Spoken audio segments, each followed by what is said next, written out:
Chers téléspectateurs du micro du Pasteur Bobo, bonjour, bonsoir. Nous sommes là encore avec Je suis pour Kassavoubou. On va essayer de parler par rapport à notre pays, la République démocratique du Congo. Bonjour madame, Je suis pour Kassavoubou. Bonjour Pasteur Bobo. Comment vous portez? Je me porte bien, je vous remercie. Je vous rappelle que Jacques Chirac vient de mourir aujourd'hui à chaud, votre élection. Écoutez, ce fut un grand homme d'État de la République française, et donc je salue sa mémoire.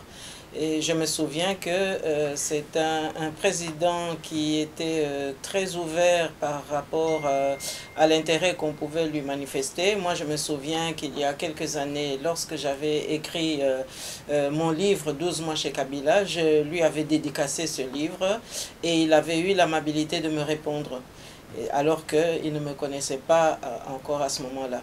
Et donc je salue vraiment la mémoire d'un homme ouvert, mais surtout aussi d'un homme qui avait le respect des autres, hein, malgré ce qu'on pouvait reprocher à la politique étrangère d'une certaine France à un certain moment.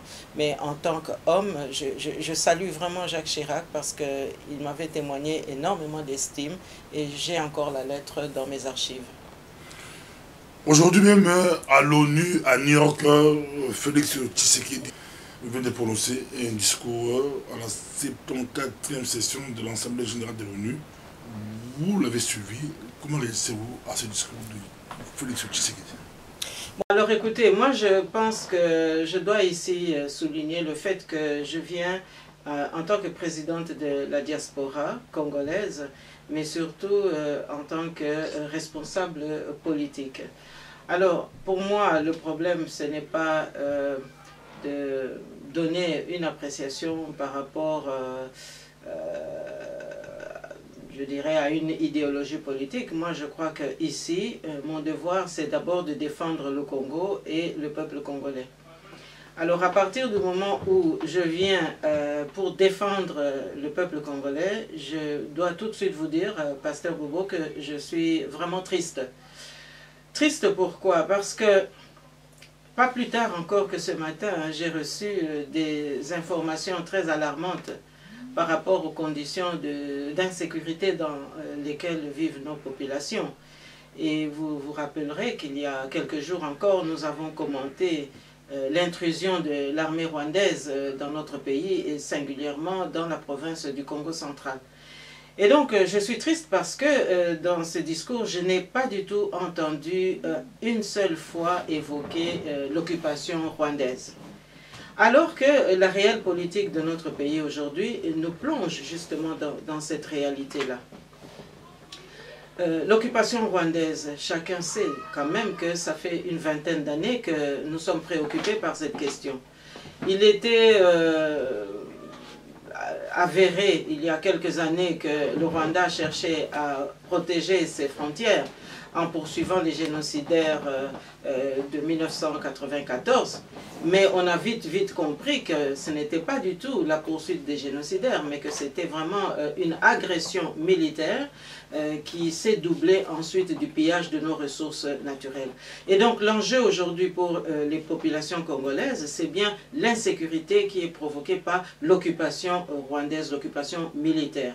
Alors que de la tribune des Nations Unies, qu'on n'entende pas un seul mot sur l'agression dont nous sommes victimes, ça ne peut que me désoler parce que nous sommes là en fait pour servir un peuple, nous sommes là pour défendre une nation et ma foi je n'ai pas trouvé des arguments aujourd'hui dans ce sens. Mais quand il déplore, on a raté la transition pacifique, lui a dit la transition pacifique, je crois à l'époque quand Mobutu partait, les Congolais n'avaient pas droit à cette nouvelle guerre-là. Il voulait et puis déplorer que le monde, l'ONU, on a laissé les armées étrangères entrer au Congo, faire la désolation. Mais écoutez, les armées étrangères sont dans notre pays et ce n'est pas, ça ne date pas d'aujourd'hui. Donc la réalité du Congo, ce n'est pas un chapelet de bonnes intentions.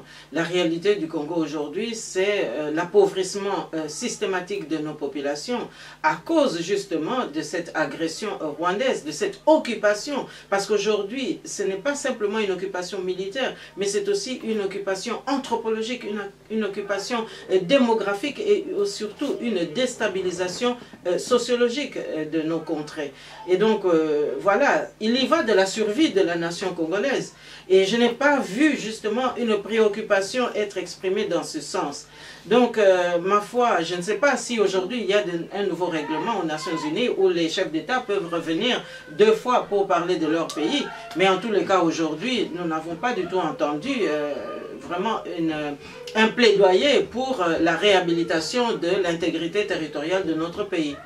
Et moi, je suis là pour cela. Merci beaucoup. Le nerf de la guerre, c'est l'argent, c'est des coltons, c'est des choses. Lui, il dit la RDC détient aujourd'hui, je crois, environ 70% des réserves mondiales de métaux stratégiques. Bon, il propose le monde à soif de cobalt, de coltan et autres, mais nous voulons des emplois industriels, de la formation et du développement. Là, il contrecarre à cause de la guerre à cause du coltan, la guerre à cause des minéraux, lui propose... Non, la guerre c'est à cause de l'occupation rwandaise, de l'agression du Rwanda contre le Congo. Et les matières premières du Congo sont exploitées de manière tout à fait irrégulière, de manière tout à fait illicite, en passant par le Rwanda. Et donc c'est cela qu'il fallait absolument épingler. Et donc si aujourd'hui nous sommes dans une instabilité, mais c'est justement parce que le Rwanda est maintenant devenu en quelque sorte, comment dirais-je, le pourvoyeur de nos matières premières, ce qui est totalement anormal, ce qui est totalement inacceptable. Et donc dire que le Congo a du coltan, etc. Non, cet angélisme-là n'a pas droit de citer aujourd'hui. Parce que le véritable problème aujourd'hui, c'est l'occupation rwandaise et c'est la persistance de la présence de Kabila Kanambe dans notre pays. Parce qu'aujourd'hui, il faut quand même déplorer que nous sommes maintenant sous un exécutif absolument tricéphale. C'est-à-dire qu'il y a des décisions qui sont prises à Kigali et qui passent par Kingakati avant d'arriver à la cité de l'OUA à Kinshasa. Donc ça veut dire que notre pays, nous avons vraiment un problème. Et moi j'aurais vraiment voulu que les grandes occasions soient des opportunités pour que le peuple congolais enfin soit entendu. Aujourd'hui, personne ne sait s'il faut se référer à ce qui a été dit maintenant aux Nations Unies. Personne ne peut dire que les populations congolaises sont dans le désarroi, que les populations congolaises n'en peuvent plus et que les populations congolaises veulent le départ de Kabila Kanambe. On n'a pas entendu parler une seule fois de cette hypothèque-là. Et donc, moi, ma foi, je me dis que les matières premières, tout le monde sait que notre pays regorge de matières premières. Mais qu'est-ce que nous faisons, nous, Congolais, pour que nous puissions générer des emplois? Et donc, c'est chaque fois, non pas un état de droit, mais un état de fait qu'on impose au peuple congolais. On va y revenir, mais on prend les discours de Félix Tshisekedi à chaud. Il dit quand lui a pris le pouvoir, le Congo, c'était 6% des femmes. Aujourd'hui, avec lui, il amène 18% des femmes au gouvernement. Il a battu les records, ça n'a jamais été le cas. C'est une très bonne chose. Ou c'est comment, vous, comme femme politique? Bah, écoutez, moi, je n'ai pas d'argument pour accréditer cette assertion-là. Hein. Je suis présidente de la diaspora congolaise, je suis une femme. Je n'ai vu aucun signe de sa part pour reconnaître cet état de genre. Quand vous dites aucun signe? Pardon? Quand vous dites aucun signe de sa part? Mais écoutez, moi je suis présidente de la diaspora congolaise des 5 continents. J'aimerais quand même qu'on se le rappelle. Et que j'ai été élue il y a 1 an. Et que je représente la République démocratique du Congo en diaspora. Et je suis une femme. Moi je n'ai pas reçu un signal en ce sens. Il était à Bruxelles? Ben, écoutez, j'imagine que ceux qui l'ont invité, c'est-à-dire le Royaume de Belgique, ils avaient sans doute un agenda, mais en tous les cas, la diaspora congolaise a exprimé son point de vue, la diaspora congolaise a manifesté et la diaspora congolaise a surtout fait valoir les préoccupations que je suis en train d'énumérer ici, à savoir la désolation dans laquelle se trouve notre pays et surtout les conséquences fâcheuses du deal que Félix Tshilombo a vraiment signé avec Kabila Kanambe. Parce qu'aujourd'hui, nous sommes en train de payer justement les résultats de ce deal. Et lui-même, dans une intervention télévisée il y a quelques jours, a reconnu, a avoué, parce qu'il s'agissait finalement d'aveux, qu'on soupçonnait, mais qui ont été maintenant prononcés, comme quoi ils ont convenu avec Kabila Kanambe de gouverner à deux. Bon, alors moi j'aimerais savoir quand est-ce que le peuple congolais a donné mandat à Félix Tshilombo de gouverner à deux avec Kabila Kanambe, car moi je crois savoir quand même que le peuple congolais, il y a encore quelques mois, avait exprimé clairement que le souhait c'était de voir Kabila quitter notre pays. Et je crois me souvenir aussi qu'Étienne Tshisekedi Wamulumba avait aussi émis de telles exigences, c'est-à-dire que Kabila Kanambe devait retourner soit au Rwanda, soit en Tanzanie, hein, la terre de ses origines. Donc moi je ne vois pas tellement bien comment est-ce que aujourd'hui on pourrait considérer que nous avons obtenu des solutions aux préoccupations du peuple congolais. Donc je dis que la diaspora est une force économique, c'est aussi une force politique aujourd'hui et nous entendons évidemment le démontrer à chaque fois. Mais c'est aussi une force de contre-pouvoir, une force aussi de persuasion. Et nous avons bien vu que les résistants, les patriotes, n'ont pas manqué le rendez-vous de cette détermination. On vous a vu avec Martha Fayulu et vous avez promis au Congolais de la diaspora, comme présidente de la diaspora, vous allez aussi rencontrer Félix Tshisekedi. Il était à Bruxelles, vous étiez aux abonnés absents. Qu'est-ce qui s'est passé? Mais non, écoutez, je pense que vous posez mal la question. Vous allez quand même vous rappeler que dans ce genre d'initiative, dans ce genre de rendez-vous, dans ce genre de voyage, il y a toujours des émissaires qui se promènent un petit peu pour savoir comment est-ce que l'opinion évolue. Et nous avons quand même eu à vous dire qu'il y a quelques semaines, nous avons reçu dans nos bureaux justement de la diaspora des demandes de délégation qui souhaitaient voir si il y avait une opportunité à ce que de telles rencontres puissent avoir lieu. Et donc nous avons reçu de manière tout à fait protocolaire et de manière tout à fait politique les émissaires du cabinet de M. Félix Tshilombo. Et donc, ma foi, lorsque vous recevez en audience des gens qui le demandent et après qui n'assurent pas le suivi, je crois que ce n'est pas de notre fait. Mais ce qu'on doit retenir aujourd'hui, c'est que je préside la diaspora congolaise et la diaspora congolaise n'est pas d'accord avec ce qui se passe au pays. La diaspora congolaise a exprimé plusieurs fois son point de vue parce que jusqu'aujourd'hui, à défaut d'avoir pu voter la diaspora, mais en tous les cas, on a constaté que le peuple congolais voulait un changement. Or, le deal de Félix Tshilombo avec Kabila Kanambe a mis un arrêt aux aspirations du peuple congolais. Et donc, ce deal dont nous commençons à découvrir petit à petit les tenants et les aboutissants sont contre les aspirations du peuple congolais et sont beaucoup plus favorables à la politique du Rwanda. C'est ça justement qui nous inquiète, parce que pendant que lui parlait aux Nations Unies, mais moi, je préfère vous dire que nous avons eu des informations qu'il y avait une pénétration militaire de nouveau dans le territoire de Minembwe et que les populations congolaises de cette zone-là sont de nouveau menacées. Et ça, c'est par Kagame. Ce n'est pas le M23, comme il a pu évoquer ce mouvement dans son discours tout à l'heure.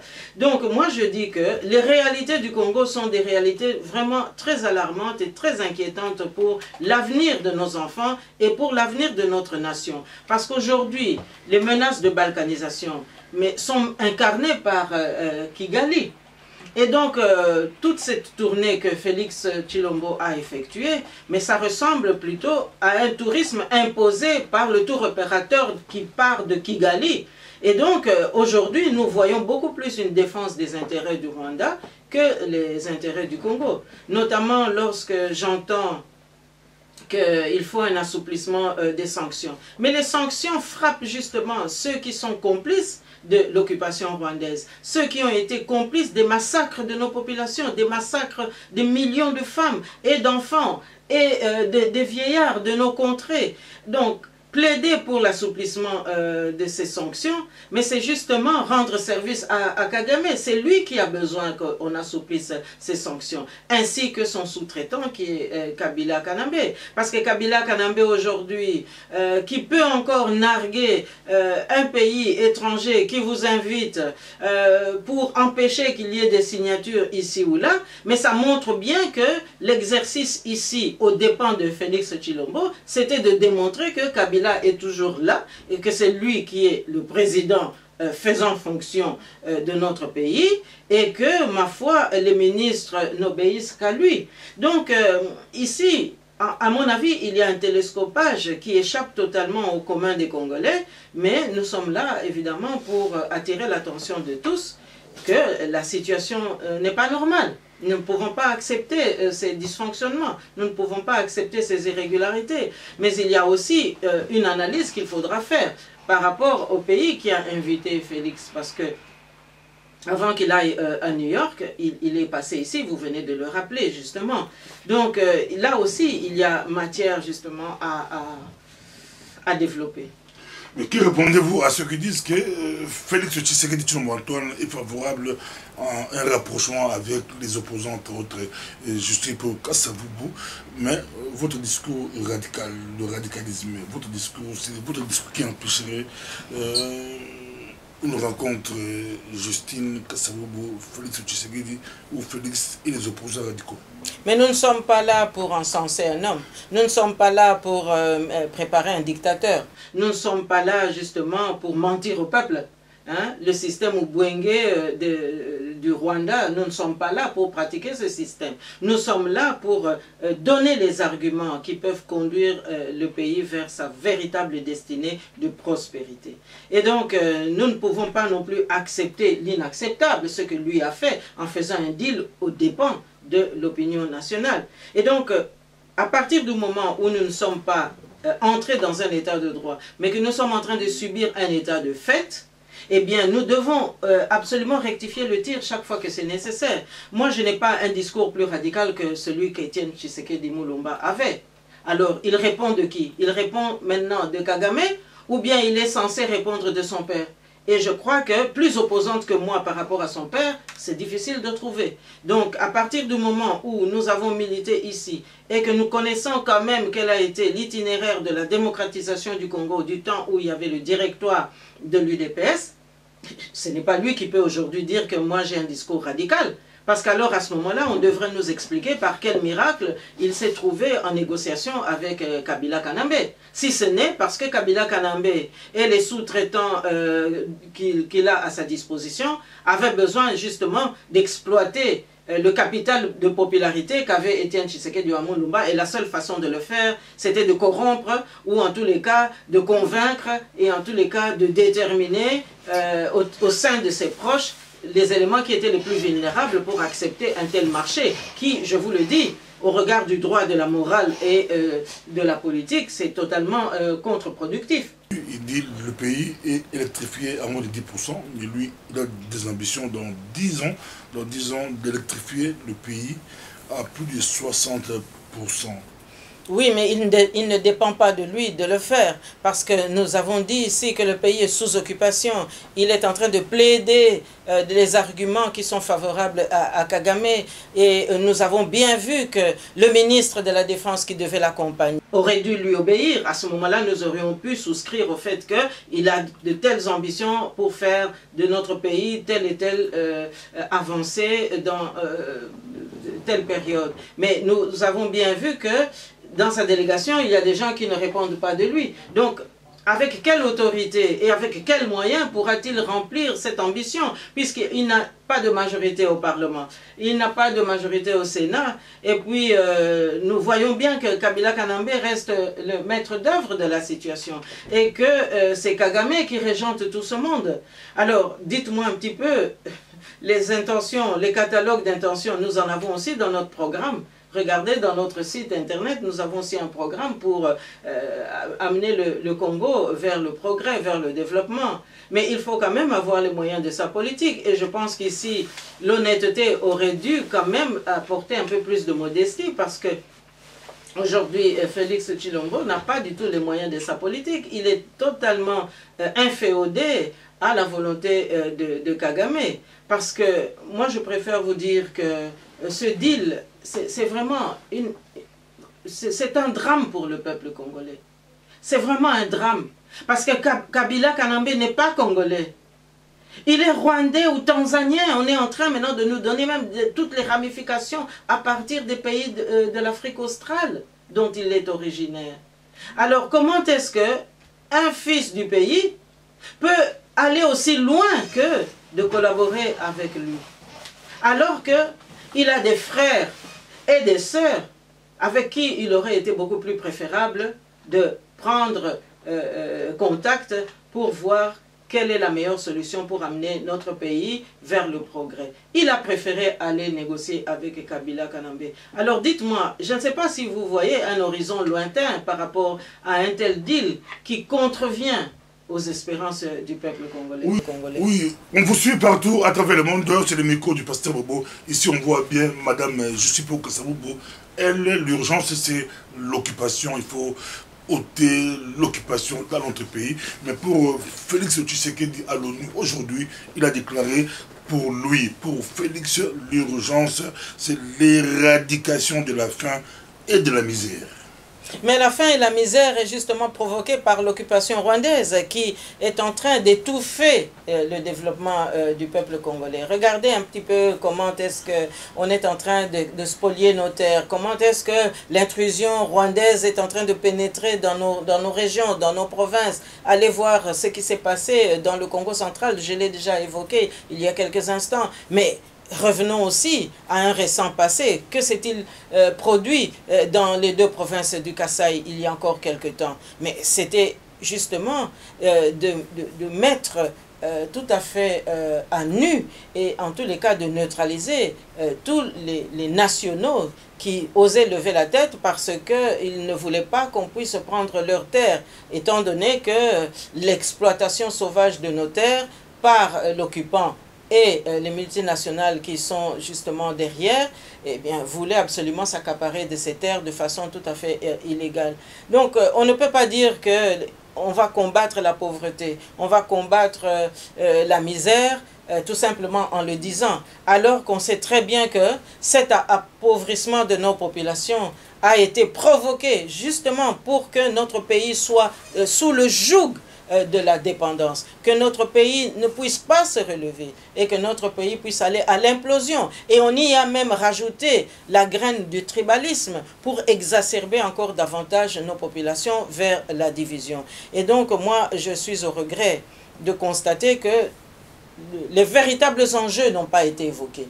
Vraiment, ça n'a pas du tout été évoqué. Et nous souffrons tous de cela. On devrait quand même se rappeler qu'aujourd'hui, nous vivons quoi? La conséquence d'un système qui a encore enclenché la dynamique de répression que nous avons connue après les dernières élections de 2011. Alors dire aujourd'hui que nous avons une passation de pouvoir pacifique, ce n'est pas vrai. Ce n'est pas vrai du tout. Parce que c'était un coup d'État perpétré par Kabila Kanambe sous l'instigation de Kagame pour qu'il puisse rester au pouvoir. Parce que je vous fais quand même observer, il y a une grande injustice dans ce qui se passe dans notre pays. C'est pour ça que moi, je me dis que parler aux Nations Unies, c'est là où on doit poser les vrais problèmes. Comment expliquer qu'un homme comme Kanambe, qui a vraiment bravé vraiment toutes sortes de situations, mais qui a aussi violé notre constitution, mais depuis pratiquement 20 ans, qu'on ait pu accepter chaque fois des prolongations pour lui. On a même été jusqu'au point de dire, voilà, donnez-nous un dauphin. Mais depuis quand est-ce qu'un homme qui doit quitter le pouvoir parce qu'il a réprimé la population, parce qu'il a violé les lois, hein, qu'on doit encore lui demander un dauphin? Donc c'est pour dire que nous sommes dans la manipulation, nous sommes dans l'instrumentalisation et surtout nous sommes sous la domination. Et ça, nous ne pouvons plus l'accepter. Donc Kabila devrait partir. C'est plutôt cela que du haut des Nations Unies, de la tribune des Nations Unies, qu'il fallait revendiquer. Demander une aide pour que le système canambien puisse être tout à fait mis hors d'état de nuire. On va y revenir, on prend toujours le discours, mais ça ne sera pas possible dans cette émission. On aura peut-être d'autres émissions. Le voyage peut-être. La RDC a 80% des terres arables, lui, il a des ambitions de comment on peut nourrir 2 milliards d'êtres humains. Donc ça dépasse même le Congo. Son discours, ça dépasse le Congo, c'est le continent, c'est le monde. On peut nourrir 2 milliards des êtres humains. Je ne sais pas que les ambitions de Félix dépassent. Non, écoutez, moi je ne veux pas qu'on prolonge notre entretien sur une fiction. Parce que, écoutez, 2 milliards, oui, bon... tout le monde peut venir avec des chiffres, avec des allégations. Mais je pense que ce n'est pas ça. On ne va pas construire le Congo sur des promesses, sur des mirages. On va construire le Congo d'abord sur le respect des lois, sur le respect des règles et surtout sur la déontologie démocratique. Or, ici, nous sommes en apprentissage pénible de cette déontologie démocratique. Et ça, moi, je ne vois pas des avancées dans ce sens. Alors, moi, je crois que ma responsabilité d'abord en tant que femme politique, en tant que présidente de la diaspora, mais surtout aussi en tant que mère de famille, mais c'est quand même de ramener le Congo dans la cohésion de la vision commune que nous devons tous avoir. Parce qu'aujourd'hui, moi, je ne serais pas fière d'être aux côtés de Kanambé et de dire que je suis président de la République démocratique du Congo avec un homme qui a tué pendant 20 ans et qui nous fait déplorer aujourd'hui 12 millions de morts, dont on ne parle même pas du haut de cette tribune des Nations Unies. Moi, je ne serais pas fière. Parce que je vous dis, en 1960, le premier d'entre tous qui a pu aller à l'Assemblée générale des Nations Unies, c'était quand même le président Joseph Kasavubu. Et qu'est-ce qu'il était allé faire en novembre 1960 aux Nations Unies? Mais c'était justement le combat pour la légitimité du pouvoir, pour la restauration de la légitimité du pouvoir.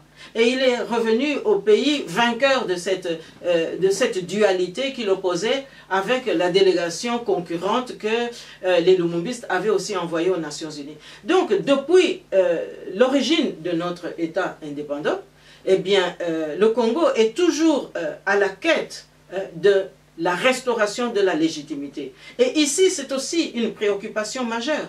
Nous sommes en réalité aussi dans l'obligation de restaurer une sorte de légitimité du pouvoir. Or là, nous en sommes loin, parce qu'il y a eu un deal entre deux personnes, entre deux groupes, mais aux dépens de la nation congolaise. Et moi, je répète encore une fois que je parle au nom du peuple congolais, mais tout entier, et pas au nom de 2-3 groupes. Parlons au voyage de Félix. On peut atterrir ici, vous l'avez déjà effleuré un peu. Félix face aux Belges, qu'avez-vous retenu? Mais d'abord, beaucoup de quiproquos. Mais je trouve aussi qu'il y avait beaucoup de précipitations. Pourquoi? Parce qu'il y a, je crois, la nécessité de faire une observation à la fois sur le fond et sur la forme. Alors, peut-être que sur la forme, tout d'abord, moi je dirais que nous avons en Belgique un gouvernement en affaires courantes, un gouvernement démissionnaire, mais surtout nous avons un parti politique qui a été omnipotent et omnidominant pendant ces 15-20 dernières années, c'est-à-dire en Belgique le MR. Et je crois savoir que c'est un voyage qui a été essentiellement nourri, essentiellement initié par le MR. Et donc, vous avez là l'aboutissement d'une politique que le MR a menée. Alors, ce voyage, pourquoi est-ce que je disais que dans la forme, c'est quand même nécessaire qu'on examine un petit peu? On nous a présenté cette initiative comme étant nécessaire pour que le pays ait une chance de retrouver un peu la coopération avec la Belgique. Bon. Mais on nous a parlé surtout comme point d'orgue de cette visite la signature de l'accord militaire. Mais qu'est-ce qu'on a constaté? Que Félix Tshilombo est arrivé, mais qu'un ministre qui relève normalement de son autorité n'est pas arrivé. Et que cette signature n'a pas eu lieu. Et nous avons même de surcroît appris que Kabila Kanambe était mécontent, ne voulait pas qu'on signe cet accord. Ça montre bien que et la Belgique et Félix Tshilombo ont été abusés par l'omnipuissant Kanambe. Mais là, je dirais aussi que dans la forme, la Belgique ne fait que récolter ce qu'elle avait semé. Parce que c'est quand même cette même Belgique qui a soutenu Kabila Kanambe dès le départ. Et je me souviens encore, au fil des années, comment est-ce que les délégations du MR défilaient à Kinshasa avec des cadeaux pour faire plaisir à Kabila Kanambe. Et donc aujourd'hui, l'entêtement de Kabila Kanambe, son arrogance a été nourrie par la volonté d'écarter les démocrates congolais pour ne garder que les médiocres que Monseigneur Monsengo dénonçait encore il y a quelques mois. Alors, maintenant, si nous allons un peu dans le fond, il doit quand même y avoir quelqu'un qui a tiré profit de ce voyage. Si nous, comme Congolais, nous pouvons déplorer que les choses ne se soient pas passées dans de bonnes conditions. Mais dans le fond, on constate que jusqu'ici, on n'a pas appris que Félix Tshilombo ait révoqué ce ministre. Parce qu'en principe, un ministre qui désobéit à son chef, et encore en plus celui qui campe la fonction de président, eh bien, normalement, il est révoqué dans l'heure, ou en tous les cas, rapidement, il est révoqué. Ici, il n'y a pas de révocation. Donc, on encaisse. Mais qu'est-ce que ça veut dire? Alors que dans le même moment, nous apprenons quoi? Nous apprenons que les contingents de la MONUSCO vont être réalimentés parce qu'on nous dit, ben, tout d'un coup, il pourrait y avoir bien des Chinois qui vont aussi faire partie des contingents de l'ONU. Or, nous savons que les Chinois, leur pays, leur mère patrie, fait partie aussi de ces prédateurs qui viennent sous diverses formes au Congo pour nos matières premières. Donc nous ne sommes pas sortis de l'auberge. Alors, il y a aussi maintenant la manière dont ce voyage s'est effectué. On peut quand même s'étonner qu'à quelques jours du départ d'un gouvernement en affaires courantes, d'un gouvernement démissionnaire, qu'on puisse organiser un voyage avec les attributs, je dirais, d'un voyage d'État. Je crois qu'avec la situation que nous connaissons au Congo, la Belgique est très bien placée pour savoir que nous sommes sous occupation rwandaise. Je crois qu'il aurait mieux fallu que ce soit peut-être une visite de travail pour élaborer un petit peu le terrain de manière à ce que l'avenir soit un peu plus clair. Mais là, on sent qu'il y avait de la précipitation. Et moi, ça me rappelle quand même que le système du MR, il y a quelques années, nous avait aussi placé dans cette même configuration. Je vous rappelle ici que en 2004-2005, il y avait des élections en Belgique. Et ces élections devaient maintenant donner une autre coalition. Et nous avons assisté à l'émergence ou à l'arrivée de M. Yves Le Terme, qui a eu une majorité absolument écrasante. Mais entre-temps, M. Louis Michel, qui assumait les fonctions de ministre des Affaires étrangères, a pu négocier, puisqu'il était en position de force pour le faire, en qualité de vice-premier ministre, a pu négocier le poste de commissaire européen chargé de l'aide humanitaire, etc., de la coopération notamment. Mais qu'est-ce que nous avons constaté? Que ce transfuge de M. Louis Michel vers l'Union européenne, mais c'était pour garder la mainmise sur les opérations électorales qui allaient arriver après au Congo, avec tout ce qui s'ensuit, hein, machine à voter ou pas, logiciel ou pas, etc., mais qui allait permettre que leur poulain, que leur filleul Kabila Kanambe reste au pouvoir. Et nous avons très bien vu qu'est-ce qui s'est passé entre Malou Malou, qui était l'ancien président de la commission électorale indépendante, et son accoutumance à venir en Belgique pour rencontrer M. Louis Michel. Donc tout ça a été arrangé parce que M. Louis Michel a eu vraiment les coups de franche à partir de l'Union européenne pour embarquer toute l'Union européenne pour venir soutenir avec le fort, les forces de l'EUFOR, en fait, non pas l'élection de Kabila Kanambe, mais pour garantir, encadrer la fraude électorale. En tous les cas, les conséquences étaient celles-là. Alors aujourd'hui, qu'est-ce que nous constatons? Eh bien, de nouveau, il y a eu des élections et il y a un gouvernement qui va maintenant faire la passation des pouvoirs à une autre équipe. Et nous voyons M. Didier Reynders qui est ministre des Affaires étrangères et qui, il y a quelques semaines ou quelques temps, avait plaidé pour l'assouplissement des sanctions, en disant que les sanctions qui frappent certains noms en Afrique centrale, ces sanctions sont contre-productives. Il plaidait pour la levée de ces sanctions, il n'y a pas longtemps. Mais voilà que M. Didier Reynders veut maintenant être nommé commissaire européen à la justice dans quelques semaines. En tous les cas, il veut prétendre à ce poste.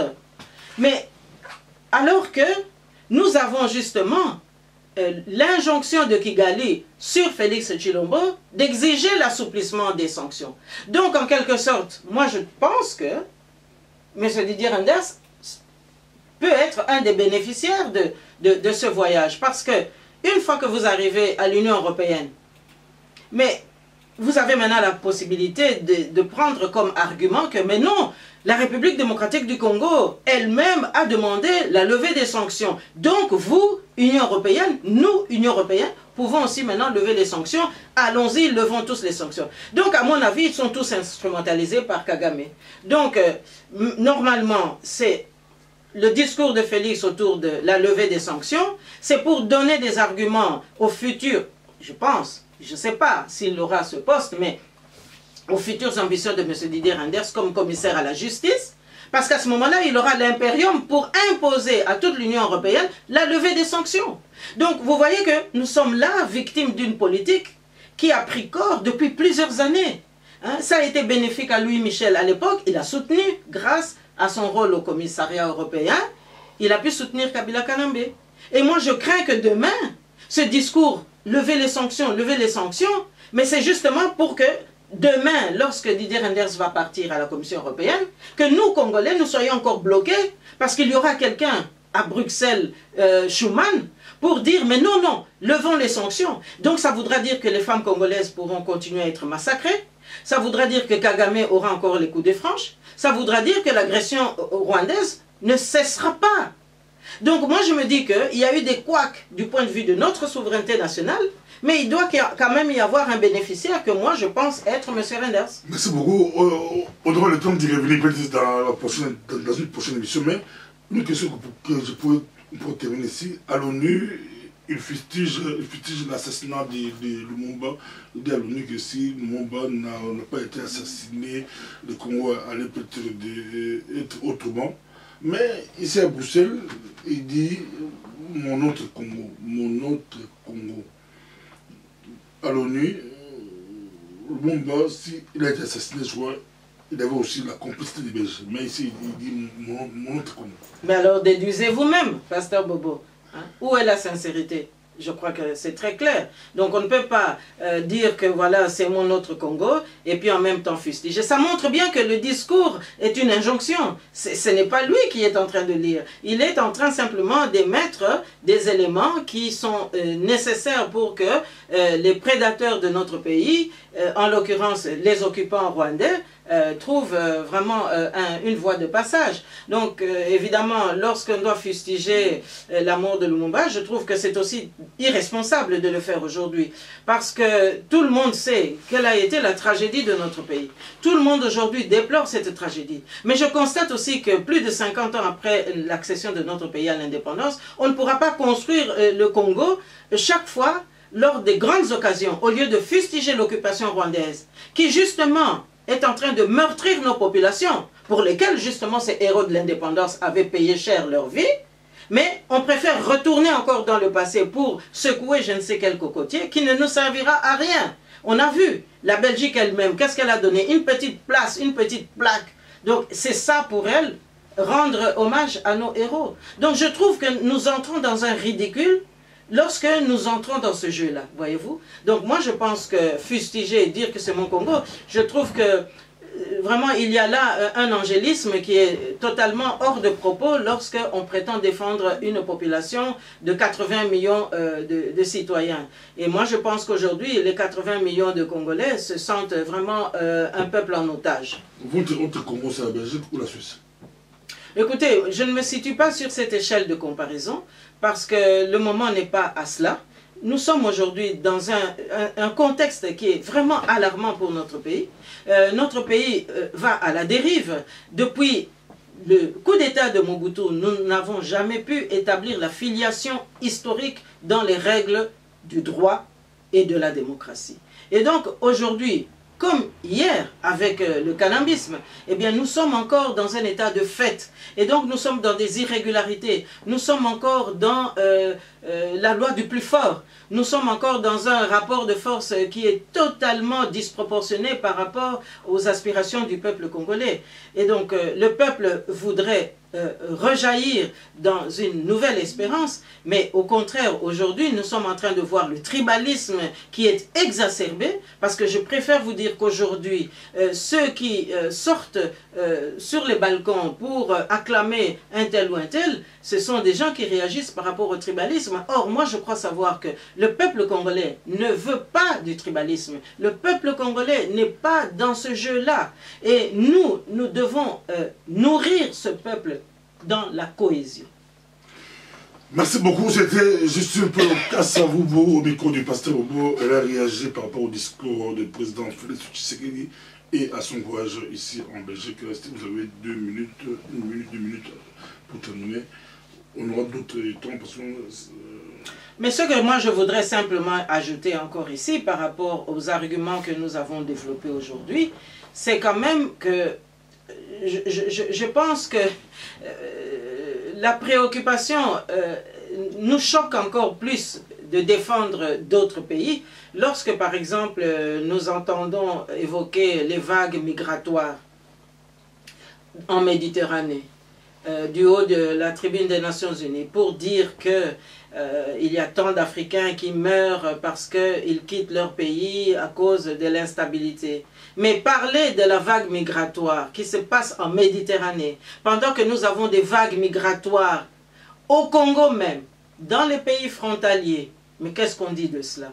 Alors, là, je trouve encore que c'est Kagame qui est à la manœuvre. Parce que c'est lui qui, il y a quelques semaines, a prétendu pouvoir aider les pays européens à récupérer toute cette masse démographique de réfugiés en Méditerranée pour les amener en Afrique centrale parce qu'il voudrait maintenant occuper Minembwe, il voudrait occuper Beni, il voudrait détruire Ituri, hein?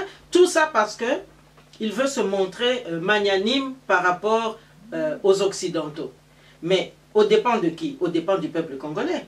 Nous n'avons jamais voté la cession d'un seul centimètre de notre territoire. Alors, allez maintenant plaider pour la vague migratoire. Ça montre très bien que ce que Félix a dit aux Nations Unies, ça vient de Kigali. Ça ne vient pas du peuple congolais. Parce que le peuple congolais lui aurait dit, mais nous sommes déplacés ici. Nous quittons nos villages. On vient nous massacrer la nuit. Qu'est-ce que vous dites de cela? Non. J'espère que la rencontre avec le docteur Mukwege a pu le lui rappeler. Mais en tous les cas, le peuple congolais est aujourd'hui vraiment dans un désarroi absolu. Parce qu'on plaide les réfugiés qui ont parcouru plus de 5000 km pour arriver en Méditerranée. Mais on ne plaide pas pour ceux qui sont à moins de 2000 km de chez soi. Alors qu'ils sont des Congolais comme nous. Donc là, je trouve que aujourd'hui, en tous les cas, par rapport au deal qu'il y a eu entre Félix Tshilombo et Kabila Kanambe, nous avons trouvé des arguments qui accréditent justement qu'effectivement il y a eu un deal entre eux et c'est un deal qui va à l'encontre de la volonté du peuple congolais. Et je dirais en plus, encore peut-être pour conclure sur ce chapitre, que le Zimbabwe c'est un pays que je connais un tout petit peu. Le président actuel, j'ai eu l'occasion de le rencontrer. C'est un homme tout à fait remarquable, c'est un homme volontaire, c'est un homme qui veut faire du bien dans son pays. Mais je pense que, ayant été colonisé par les anglo-saxons, il a assez de lobby pour qu'on puisse plaider son cas dans ces circuits-là. Prendre le temps qui est imparti pour le peuple congolais et, je dirais, défendre un dossier qui aurait toute sa place au sein de l'Union africaine, je pense que là, c'était encore des minutes qui ont été privées au peuple congolais pour être mieux défendus. Alors, je ne dis pas que nous ne devons pas être solidaires en Afrique. J'ai toujours plaidé une géopolitique d'équilibre, une géopolitique aussi qui tienne compte de l'histoire telle qu'elle est en train de se dérouler sous nos yeux. Mais je souhaiterais ici surtout que nous puissions préserver les années qui viennent. Or, les années qui viennent, nous n'allons pas les préserver si le cas de Kanambe et le cas de Kagame n'est pas résolu. Parce que, laissez-moi encore ici vous rappeler que le cas de Kagame, quel est-il? C'est quand même d'abord une vengeance à l'origine, parce que les Français l'avaient maltraité en soutenant les Hutus, soi-disant génocidaires, qu'ils continuent à poursuivre, paraît-il, jusqu'aujourd'hui, en arrivant au Kasaï avec des vaches. Bon, mais moi je vous dirais que cette politique-là, la définition de cette politique, la mise en pratique de cette politique, eh bien, il ne s'en est pas départi. Donc aujourd'hui, il y a évidemment les effets de la prédation, il y a les effets de l'occupation, il y a les menaces anthropologiques, les menaces linguistiques. On voudrait nous imposer une autre langue après avoir tenté avec l'anglais. Alors, on nous dit maintenant que non, Kagame s'est réformé parce que maintenant, il a une secrétaire à la francophonie qui va maintenant propager le français. Mais jusqu'ici, lui, il est anglophone. Mais on nous dit aussi que maintenant, il voudrait que les provinces de l'Est soient maintenant attribuées aux Rwandais d'origine. Alors, on veut nous imposer une autre langue. Donc, ça veut dire que l'État congolais doit disparaître. Parce que pour accréditer une nouvelle anthropologie sociale et culturelle, il faut évidemment partir de zéro. Alors, je ne sais pas si, tant que Kagame est là, tant que Kabila est là, si une certaine Belgique, par exemple, des missionnaires, peut-être partantes dans quelques jours, mais si une certaine Belgique n'a pas été complice justement de l'aboutissement de ce schéma, et qui aurait peut-être justifié l'arrivée d'une délégation ici, avec des signatures militaires, en fait d'accords militaires, pendant que nous savons que l'occupation rwandaise, elle est militaire d'abord. Alors, vous voyez que dans cet imbroglio, le peuple congolais est encore aujourd'hui tributaire et victime au premier chef de toute cette situation. Et donc moi je pense que nous devons aujourd'hui vraiment en appeler à la conscience internationale, oui, peut-être même attirer l'attention des représentants et des Belges et des Français, parce qu'à mon avis, là, nous sommes victimes et le peuple congolais ne peut plus supporter cela. Merci beaucoup, c'était Justine Kassavoubou. Au revoir.